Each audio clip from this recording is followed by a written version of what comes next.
Seigneur, on va prier d'abord pour cette parole, pour que le Seigneur nous aide dans ces instants. Seigneur, on te prie pour ta parole, Seigneur. Merci parce que c'est toi qui l'as inspirée, Seigneur. On prie vraiment maintenant pour que par ton Saint-Esprit, tu ouvres nos cœurs, Seigneur. Ouvre nos cœurs très grands, Seigneur, pour que nous puissions accueillir ta parole, Seigneur. Pour que nous puissions nous attacher à ta parole, pas juste la croire, mais nous attacher. Nous attacher tellement que tu nous mets en mouvement, Seigneur, pour vivre ta vie, Seigneur, pour avoir des fruits de changement, Seigneur.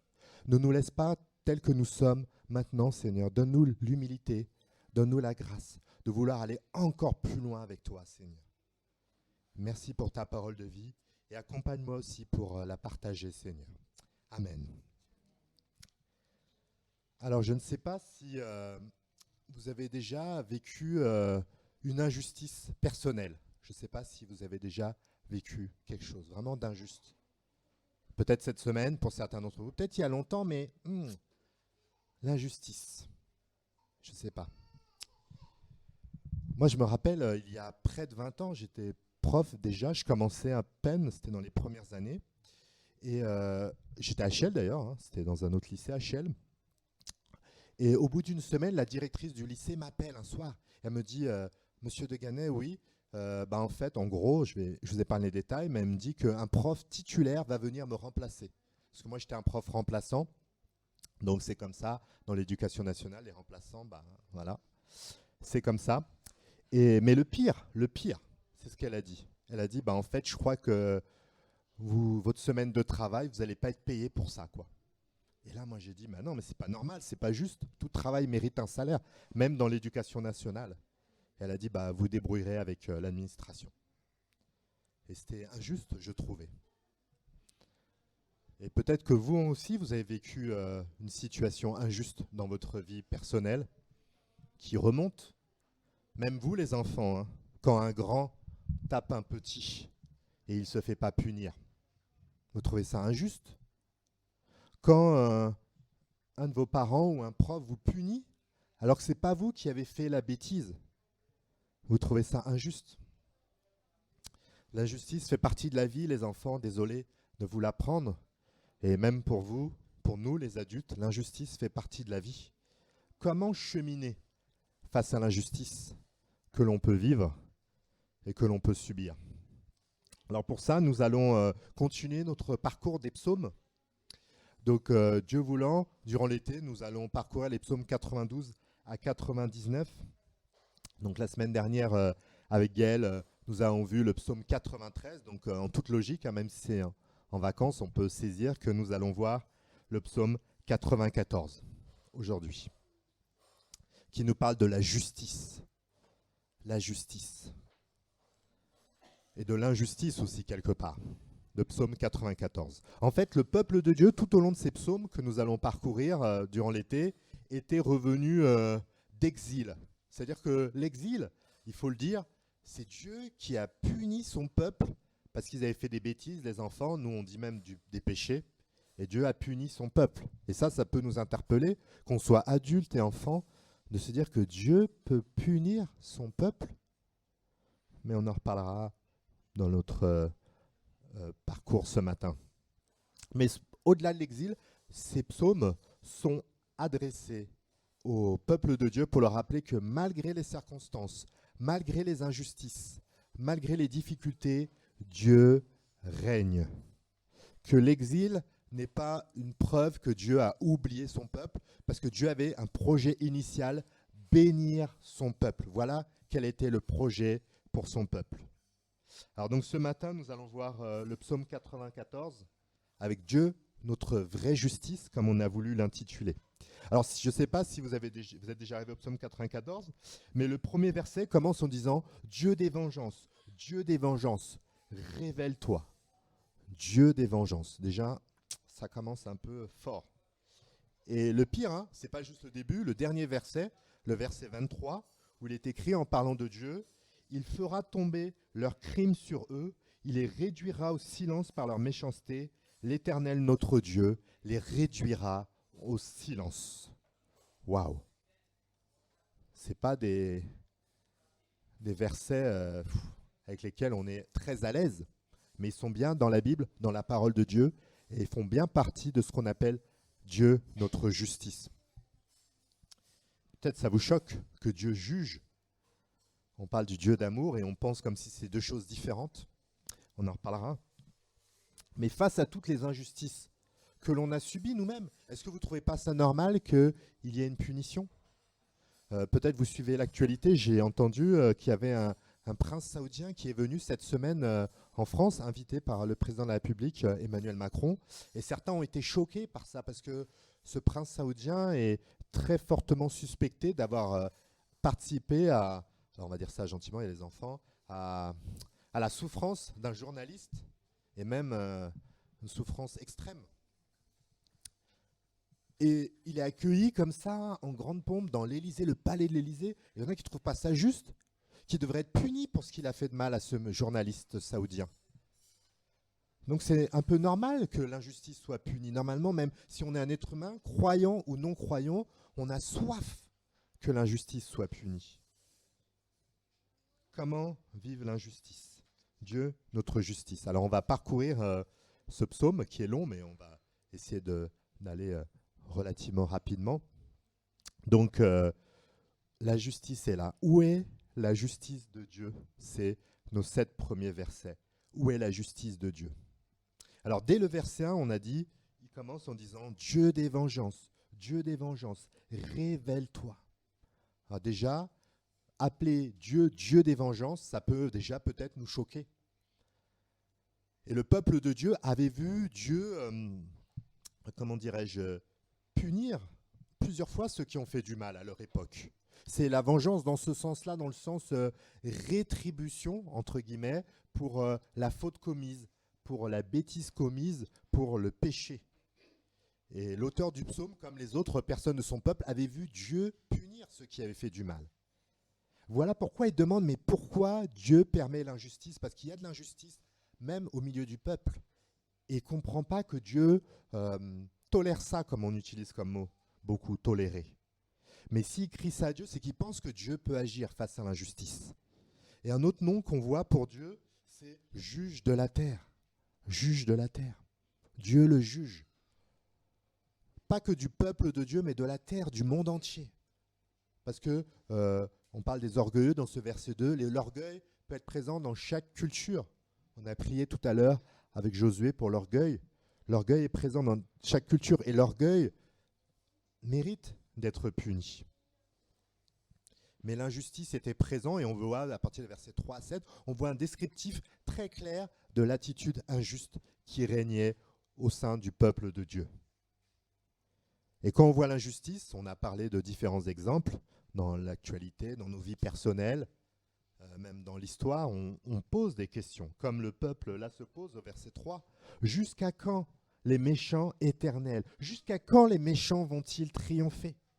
Jusqu'à quand les méchants vont-ils triompher ? Au verset 4, ils fanfaronnent, ils parlent avec arrogance. Tous ceux qui commettent l'injustice se vantent. Les personnes commettaient l'injustice face au peuple de Dieu, mais ils avaient l'air tranquilles, pas coupables, pas de retenue. Quelqu'un est injuste avec vous, mais voilà, il est tranquille, ça se passe bien pour lui. En tout cas, pas pire que pour vous. Et on dit jusqu'à quand ? Où est la justice de Dieu ? Où est la justice de Dieu ? Au verset 5, il est écrit « Il écrase ton peuple, il humilie ton héritage. » Le peuple de Dieu est victime de l'injustice des hommes. Le peuple de Dieu. Le peuple que Dieu s'était choisi, qu'il avait accompagné depuis des siècles et des siècles. Il l'appelle même son héritage. L'héritage, on pense à l'héritage, on pense aux biens matériels que l'on a pu obtenir peut-être pour les uns et les autres. Mais là, l'héritage pour le psalmiste, ce n'est pas les biens matériels, c'est quelque chose d'encore plus précieux que les biens matériels, c'est les personnes humaines. Le peuple sacré de Dieu est humilié. Son héritage. Que se passe-t-il ? Que se passe-t-il ? L'injustice n'a aucune limite quand elle est en marche. Aucune limite. Regardez le verset 6. Il parle de la veuve et de l'orphelin. Les personnes qui caractérisaient la fragilité. On disait que Dieu est le père des orphelins. Donc ce qui était plus fragile, ce qui était presque pas plus cher, mais qui était plus sensible quand on pense à la difficulté, même eux étaient victimes de l'injustice. L'injustice n'a aucune limite. Où est la justice de Dieu ?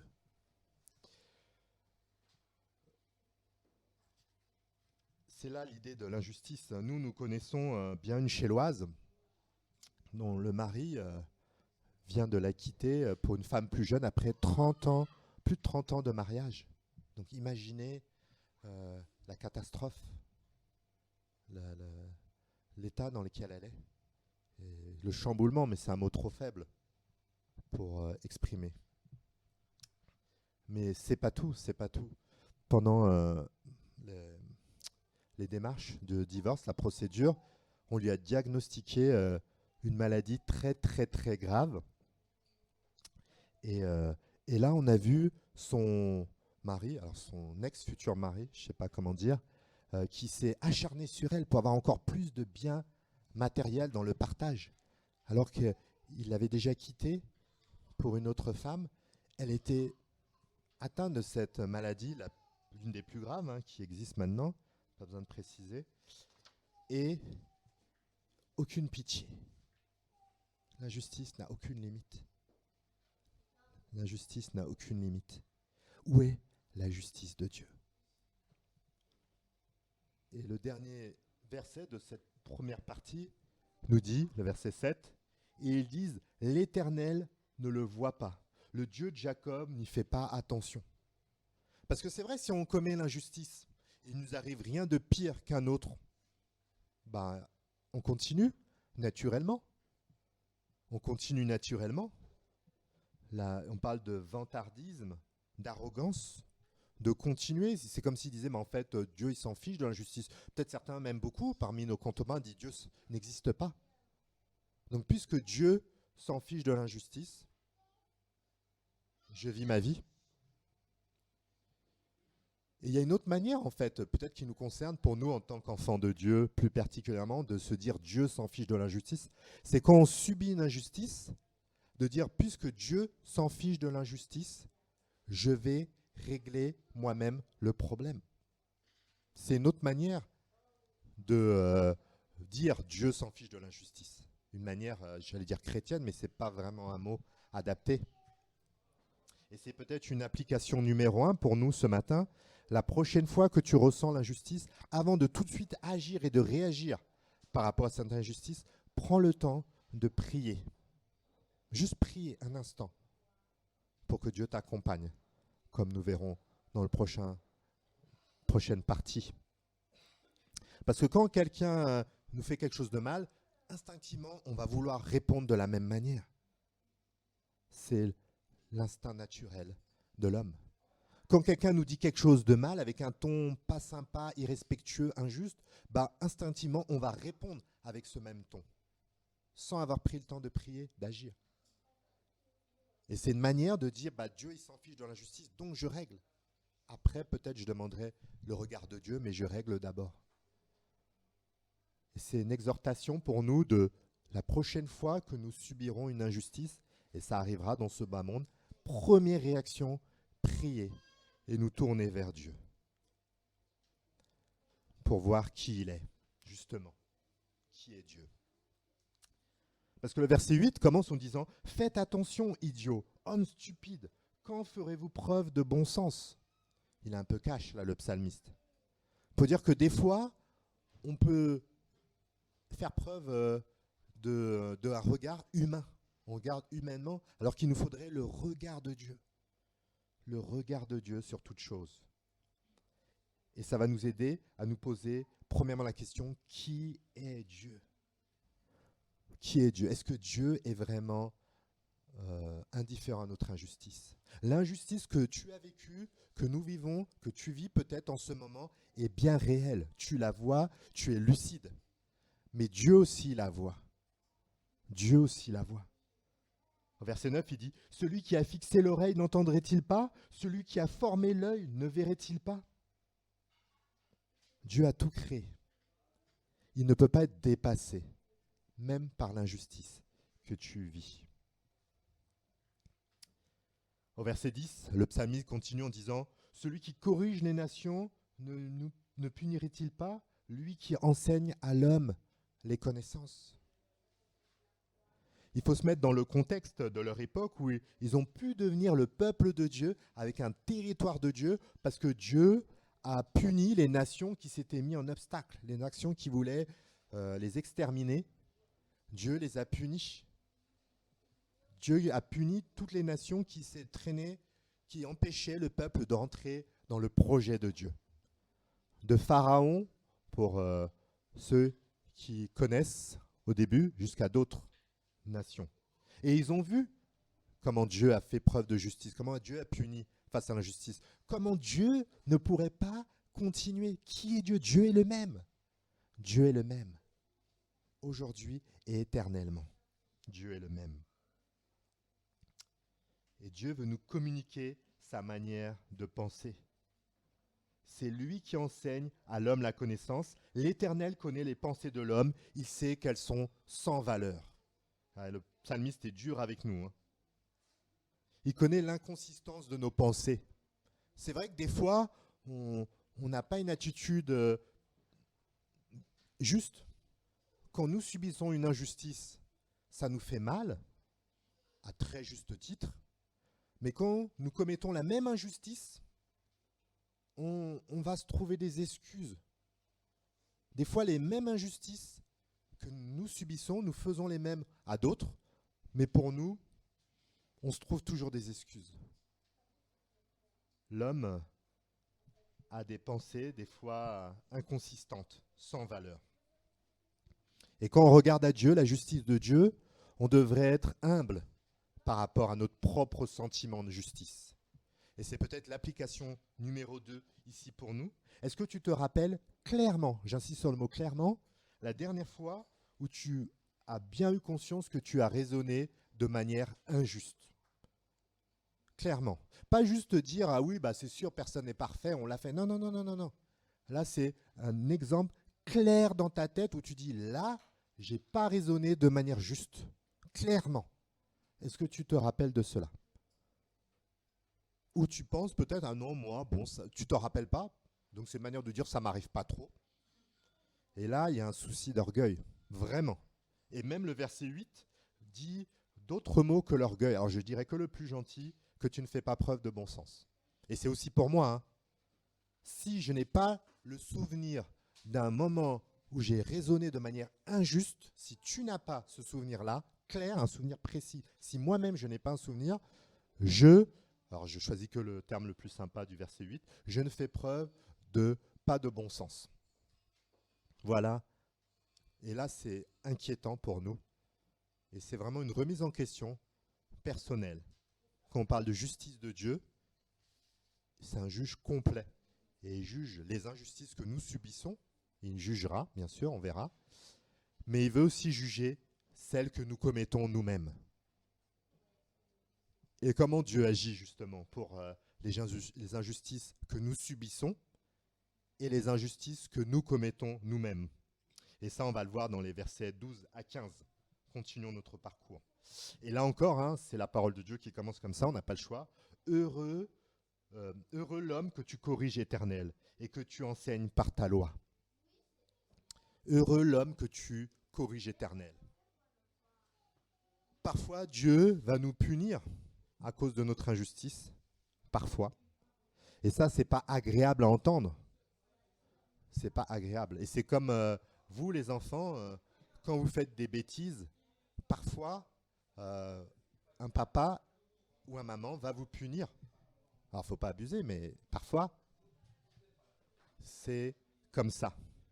C'est une preuve d'amour aussi. Et nous avons besoin d'être corrigés, parfois, pour notre propre injustice. Dieu juge, mais juge pas que les autres, il nous juge aussi.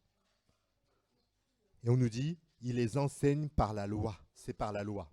Alors pour ceux qui le savent, il y avait un homme, Moïse, quelques siècles avant, avec qui Dieu avait transmis la loi de Dieu. Dieu avait transmis la loi de Dieu parce que Dieu savait que les pensées des hommes sont parfois sans consistance. Donc ils avaient eu besoin que Dieu lui-même, le Dieu juge, transmette sa parole, sa loi, pour être enseigné et pour parfois être corrigé par la parole de Dieu. Et à peu près 3000 ans après, ça ne change pas pour nous. Nous avons besoin de la parole de Dieu aussi pour expérimenter la justice de Dieu, pour grandir dans la justice de Dieu. Dans la deuxième lettre que Paul écrit à Timothée, il est écrit au chapitre 3, « Toute l'écriture est inspirée de Dieu et utile pour enseigner, pour convaincre, pour corriger, pour instruire dans la justice. » Oui, vous avez bien entendu, toute écriture est utile et inspirée de Dieu pour enseigner, pour convaincre, bien sûr, très important d'être encouragé, merci Seigneur, mais aussi pour corriger. Mais pas corriger de manière sadique, pour faire du mal, corriger pour instruire dans la justice. Et nous avons besoin d'être repris aussi nous-mêmes. Et troisième application pour nous, est-ce que quand tu lis la Bible régulièrement, c'est un encouragement pour nous, quotidiennement même, est-ce que tu pries Dieu pour qu'il puisse te reprendre aussi si y a des choses qui ne vont pas dans ta vie? Ou tu pries juste pour apprendre des choses nouvelles, et c'est bien, l'écriture est là pour nous enseigner, et c'est très bien. Ou pour être encouragé, parce que tu passes par des moments difficiles, et ça c'est très important, merci Seigneur. Mais l'écriture est là aussi, les amis, pour nous corriger, pour nous faire grandir dans la justice. Donc est-ce que quand tu pries, tu ouvres la Bible, tu permets, si j'ose dire, à Dieu de te reprendre? Tu pries explicitement, Seigneur, je vais lire ta parole, encourage-moi Seigneur, enseigne-moi tes vérités, mais reprends-moi aussi si tu as besoin, parce que tu le fais pas pour m'enfoncer, mais par amour, par amour. Et prier comme ça, c'est aussi être fortifié pour nous-mêmes intérieurement, au-delà de cela. Au verset 13, il dit « C'est pour donner de la tranquillité quand vient le malheur, tandis que la tombe est creusée pour le méchant. » S'ouvrir à la justice de Dieu, s'ouvrir à la parole de Dieu, c'est être fortifié. Fortifié quand viendra l'injustice. D'être renouvelé.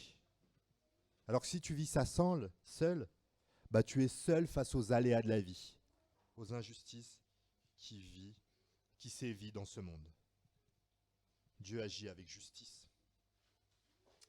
Au verset 14, encouragé par cela, le psalmiste encourage les auditeurs, les lecteurs, en leur disant « L'Éternel ne délaisse pas son peuple, il n'abandonne pas son héritage. » Il réutilise ce mot « héritage ». Le peuple de Dieu est l'héritage. Ne partons pas en ayant l'idée que Dieu est un Dieu sadique qui nous corrige pour nous faire du mal. On est précieux, le peuple de Dieu est précieux à ses yeux. C'est son héritage. Des fois, il y a des batailles injustes pour les héritages, tellement c'est précieux. Chacun, même des frères, s'entre-déchirent. Parce que chacun voit midi à sa porte, chacun pensait dans justice. L'héritage, on se bat pour ça. Dieu considère son peuple comme son héritage. Et ça nous permet de tenir ferme. Ferme. Il ne délaisse pas son peuple. Il n'abandonne pas son héritage. Dieu est fidèle. Dieu est fidèle. Fidèle à ses promesses. Ce peuple avait reçu les promesses de Dieu depuis des siècles. Ils avaient entendu parler des délivrances que Dieu avait faites. Pour ceux qui connaissent l'Ancien Testament, vous voyez, plusieurs peut-être. Ils étaient témoins, ils étaient nourris de ces promesses-là. Et le psalmiste dit, Dieu est fidèle. Dieu est fidèle. Dieu agit avec fidélité. Et ça ne veut pas dire que nous ne vivrons jamais d'injustice. Ce n'est pas du tout ça. C'est-à-dire que Dieu peut nous soutenir. Cette semaine, j'ai lu sur Internet l'histoire de Lovely, qui a 17 ans, qui est une chrétienne philippine. Et elle était très assidue, elle était vraiment amoureuse de la parole de Dieu, de Jésus, très assidue à l'église, aux réunions de son église. Mais quand elle a décidé de se faire baptiser, ses parents l'ont enfermée. Et cette semaine, j'ai lu ça. Donc prions pour Lovely, pour cette petite Lovely. Mais elle dit, je reste fidèle à Dieu. Et même si je ne peux pas trop sortir pour voir mes frères et sœurs, je prie. Un jour, je les reverrai. Elle sera bien adulte un jour, mais elle reste. La promesse que Dieu agira en son temps. D'ailleurs, au verset 15, le psalmiste dit, on rendra de nouveau un jugement juste. Et tous ceux dont le cœur est droit s'y conformeront. Bien avant le dernier livre qu'on appelle l'Apocalypse, pour ceux qui connaissent, le psalmiste savait déjà, près de 1000 ans avant, qu'un jour, la justice de Dieu éclatera totalement. Le temps viendra où Dieu mettra fin au désordre qui paraît régner dans le monde. Et ceux qui auront été transformés par lui s'en réjouiront. Ils avaient déjà cette conviction.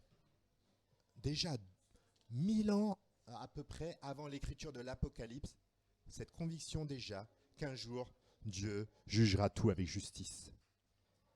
Oui, la justice de Dieu va l'emporter un jour. C'est la certitude de la foi. Soyons encouragés dans ce monde injuste. Dieu jugera un jour tout avec justice. En attendant, cheminons avec cette espérance. Au verset 16, l'auteur du psaume nous dit une phrase qu'on pourrait prendre pour nous. Qui se lèvera pour moi contre ceux qui font le mal? Qui me soutiendra contre ceux qui commettent l'injustice? Et lui-même répond à la question, si jamais il y avait un doute parmi nous, si l'Éternel n'était pas mon secours, j'habiterais bien vite dans le monde de silence. Avec Dieu, il veut expérimenter déjà un sentiment, une paix. Il parlera même de joie au verset 19. Quand il dit, mais quand je dis mon pied est en train de glisser, ta bonté éternelle me sert d'appui. Quand mon cœur est agité par une foule de pensées, tes consolations me rendent la joie. Les consolations de Dieu que nous pouvons puiser dans la parole. Puisons dans la parole des encouragements dans les moments d'injustice pour expérimenter la joie, comme on avait vu dans le dernier chapitre de Philippiens, peut-être certains se rappellent, la paix qui surpasse toute intelligence. Soyons encouragés de cela, que Dieu veut nous accompagner, que Dieu permet des fois que des injustices soient impunies, des fois les nôtres, et là, on est plutôt sous la grâce, mais des fois, les injustices d'autres sont parfois impunies. Ça arrive. Dieu permet, mais il n'a rien à voir avec cela. Comme le dit le verset 20, comment pourrais-tu être le complice de mauvais juges qui commettent des crimes au mépris de ta loi? Dieu permet l'injustice, mais lui, c'est notre justice. Et même, des fois, nous, on peut accuser à l'injustice, mais des fois, peut-être que nous sommes parfois coupables aussi de certaines attitudes qui ont entraîné des injustices. Peut-être, ou pas, hein, on ne sait pas. Mais Jésus, en tout cas, lui, pas du tout. Et au verset 21, il y a écrit « Il se ligue contre le juste. Il condamne l'innocent. » Et ça peut nous arriver, nous aussi, des fois, nous sommes victimes d'injustice alors que nous n'avons rien fait de mal. Vous pourrez témoigner de cela. Peut-être ça ressort ce matin, certaines injustices personnelles où vous avez été condamné. Nous avons un Dieu qui est venu en tant qu'être humain sur la terre et qui a subi des injustices aussi. Et il peut comprendre ce que c'est qu'un cœur lourd, comme peut-être tu l'as ce matin en pensant à des injustices. Parce qu'il l'a subi. Jusqu'au bout de sa vie, il a subi des injustices. Dans l'évangile de Marc, au chapitre 15, qui relate les derniers instants de Jésus, on voit le gouverneur romain, Ponce Pilate, et c'est écrit explicitement au verset 10, qui savait que c'était par jalousie que le chef de prêtres avait fait arrêter Jésus. C'est écrit explicitement. Il savait que Jésus avait été arrêté injustement, mais Jésus a été condamné. La justice des hommes peut parfois être injuste. Jésus a été condamné. Au verset 22, le psalmiste termine en disant « L'Éternel est ma forteresse, mon Dieu est le rocher où je trouve mon refuge. Il fera tomber leurs crimes sur eux, il les réduira au silence par leur méchanceté. L'Éternel, notre Dieu, notre justice, les réduira en silence. » Voilà la conviction, il y a 3000 ans à peu près, du psalmiste, qu'un jour, Dieu accomplira une justice parfaite. Un jour, il avait cette conviction. Est-ce que c'est une conviction chevillée au cœur pour toi? Un jour, Dieu accomplira sa justice parfaite. C'est le message de la Bible, la grande espérance du psalmiste. Les injustices peuvent être là. Parfois, nous les commettons. Parfois, nous les subissons. Dieu punit des fois non. Des fois, c'est une grâce pour nous. Merci Seigneur pour ta faveur. Mais un jour, toutes les injustices, toutes les méchancetés, les plus sordides aux autres seront punies. C'est la justice de Dieu. Ayons confiance en lui. Et pour finir justement cette dernière application, comment te situes-tu personnellement par rapport à la justice future, la future justice finale de Dieu? Peut-être que tu te dis, moi je suis quelqu'un de bon, ça va, plutôt bon, hein, comparé à un prince saoudien tortionnaire, je suis quand même pas trop mal. Sûrement, j'espère. Mais sûrement. Mais l'orgueil de tout ça, c'est de penser qu'on mérite de Dieu. On mérite cette éternité avec Dieu. Et le message de la Bible est tout autre. C'est que chacun, par nature, naît révolté contre Dieu. Chacun. On est tous marqués par ce que les enfants appellent la Bible le péché. Tous, adultes ou enfants. Et nous avons tous été déjà injustes. Il n'y a que l'orgueil qui peut nous faire penser le contraire. Que ce soit par des paroles, que ce soit par des actes, ou même par des pensées. C'est pour cela que, selon la Bible, une juste condamnation éternelle pèse sur chacun d'entre nous. C'est le message de la Bible. Mais la Bible, c'est une bonne nouvelle, parce que Jésus est venu. Lui, le juste, comme nous dit 1 Pierre, il a souffert pour des injustes, afin de vous conduire à Dieu. Quelle grâce incomparable, comme on a chanté tout à l'heure. Jésus, il a subi à la croix la punition de nos injustices, passées, présentes, futures. Et si nous ne sommes plus condamnés, c'est parce que nous nous sommes mis au bénéfice de ce que Jésus a fait à la croix. Ce n'est pas à cause de nos belles actions, de nos bonnes œuvres, de nos comparaisons avec telle ou telle personne. C'est uniquement grâce à ce que Jésus a fait. C'est la seule justice. Jésus est notre justice. Et c'est revêtu de sa justice parfaite qu'il a voulu nous donner que nous pouvons avancer vers Dieu et que nous savons que pour l'éternité, nous serons acceptés par Dieu. Il n'y a pas d'autre moyen que Jésus-Christ pour être réconcilié par Dieu. Et ceci est une bonne nouvelle, parce que grâce à Jésus-Christ, Dieu a fait de nous son héritage. Ce qu'il y a de plus précieux à ses yeux ici-bas, son héritage, grâce à Jésus. Dans ce monde d'injustice, soyons encouragés, chers frères et sœurs, chers amis, parce que Dieu jugera un jour avec justice. Prions. Seigneur, merci pour ta justice, Seigneur. Merci, on veut penser à ceux qui, parmi nous, peut-être sont en pleine situation d'injustice, Seigneur, et qui la vivent et qui se rendent bien compte avec lucidité, Seigneur. On ne peut pas être dans le déni, Seigneur. Et toi, tu la vois aussi, parce que toi qui as créé les yeux, toi qui as créé les oreilles, forcément, tu vois tout et tu entends. Un jour, tu jugeras tout avec justice, Seigneur. Mais nous voulons nous encourager déjà les uns les autres, Seigneur, à écouter ta justice, à être renouvelés dans ta justice, à nous laisser instruire et corriger parfois par toi pour grandir dans la justice, pour être des ouvriers de justice dans ce monde, Seigneur, et de dire fort à nos concitoyens, à nos proches que la justice parfaite se trouve en toi, Seigneur. Comme on a prié tout à l'heure avec Jessica, transforme-nous. Heureux ceux qui ont soif de justice, car ils verront Dieu, Seigneur. Nous voulons te voir plus profondément, Seigneur. Que nous soyons vraiment des lumières, Seigneur, dans ce monde injuste, qui sont comme des avant-goûts par nos vies, par nos finances, par nos mots, par notre humilité, de la justice parfaite que tu as révélée en Jésus-Christ et que tout le monde verra plus tard, Seigneur. Amen.